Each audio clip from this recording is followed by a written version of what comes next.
Well, an astonishing admission this week by General Lloyd Austin, the head of U.S. Central Command. How frustrating for you as the chairman of the Joint Chiefs when you're fighting in such an asymmetric way? Absolutely, but that's not to imply we're not doing enough, if you understand the distinction there. We're doing a lot. I do think that this organization called ISIL or Daesh... You're going to need U.S. troops to help them? I wouldn't say it's just asymmetric. I mean, this is some combination of using asymmetric capabilities, whether it's in the media space, cyber. And we're back now with the panel. This week, another more alarming news. The Russians have moved in fighter jets, attack helicopters, tanks, armored personnel carriers into Syria.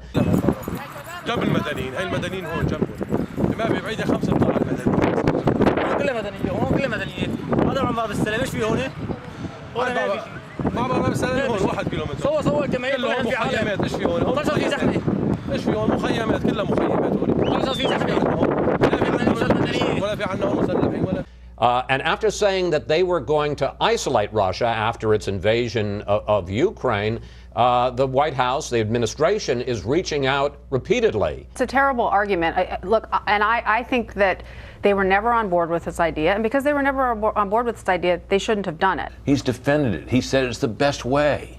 So was he lying the whole time about what he really thought about it? I hate to say it, but apparently so. I think it was a political decision. That's what I think. I don't think he ever bought into it.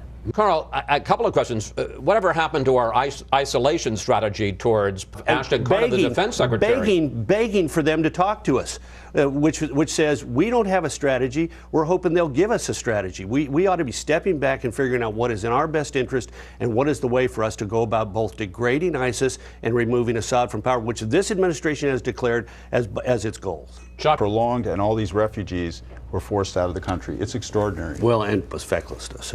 Let's not forget that. The White House actually tried to disclaim responsibility for its own program. Here is White House spokesman Josh Earnest. Many of our critics had proposed this specific option as essentially the cure-all for all of the policy challenges that we're facing in Syria right now. That is not something that this administration ever believed, but it is something that our critics will have to answer for. And we're back now with the panel. Not just as regards the battle against ISIS, but the overall Syria policy.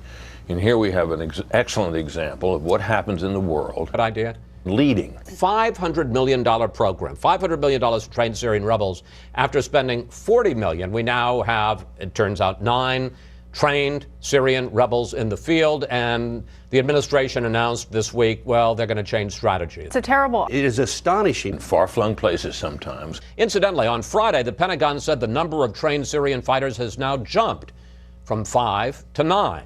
I grew up looking at Life and Look magazine. You know, in those days, that's how we got information, photo spreads and such. And I remember looking at pictures of Rudolf Hess and seeing him in Spandau. And then I wondered to myself, even though I was only 11 or 12, why a man would be kept in an entire prison like that. And then later, a few years later, after the cities burned in the riots of 65 through 67, I became a supporter of George Wallace, who said famously there wasn't a dime's bit of difference between the two parties. Well, now there's not a wood and nickels difference. Incidentally, on Friday, the Pentagon said the number of trained Syrian fighters has now jumped from 5 to 9.